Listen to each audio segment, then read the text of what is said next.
Hey, ¿qué tal estáis, chavales? Estamos en un nuevo vídeo de FIFA 19 y como estáis viendo, hoy os traigo el SBC de Falcao. Antes de nada, sí, deciros que me he puesto afónico. Ya llevaba resfriados unos días y bueno. También deciros que este Falcao, si tenéis liga francesa, ni os penséis haceroslo. O sea, ni dudáis, porque es la pollísima, vale 45.000 monedas. Voy a ver un momento, agua, lo siento. Podéis aprovechar este rato para dejar un muy buen like por siempre traer los SBCs. Vale, ahora una vez dejada la tontería, este es premium. Ayer estuve trabajando y no pude subiros a Manolas, que estaba por aquí en directos. ¿Dónde está este Manolas? Que también es la polla. Si queréis que lo suba, decídmelo en los comentarios rápido y lo subo hoy, porque le quedan 2 días, que en verdad no son 2 días. Hoy es jueves, no se va a acabar el sábado, se acaba el domingo, para los que no lo sepan. Y bueno, vamos a pasar ya a la plantilla.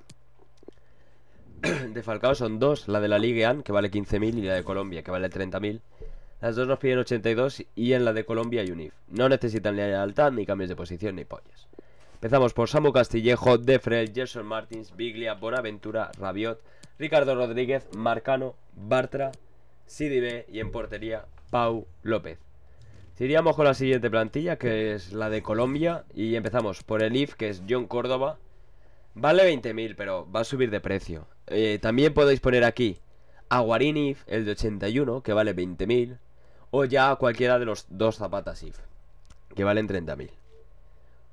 Porque, o si no queréis poner el if colombiano, pues ya ponéis un jugador colombiano por ahí, alguno que haya de la Liga NOS y aquí un if, el que queráis. Pero bueno, empezamos. Yo he puesto a Córdoba el if, que ahora mismo está en 17.000, pero os digo, va a subir. Seguimos con Gaitán, Carrasco, Salvio, Jonathan Viera, Fexa, Grimaldo, Mathieu, Yardel, Coates e Iker Casillas en portería. Nos dan un mega sobre y un sobre de jugadores solo único, que ahora que lo pienso, hasta casi renta hacérselo solo por los sobres, la verdad. Así que, a ver, la putada, la gran putada, es que yo tengo a Arnautovic el este, pero bueno.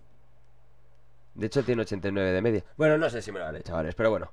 No me enrollo más, dejar un muy buen like, suscribiros si no estáis. Aquí estáis viendo mi equipo y hace falta un fichajito porque este Bailey está temblando un poquillo en la plantilla. Así que oye, no os olvidéis suscribiros porque vienen los directos. Y nos vemos la próxima. Adiós.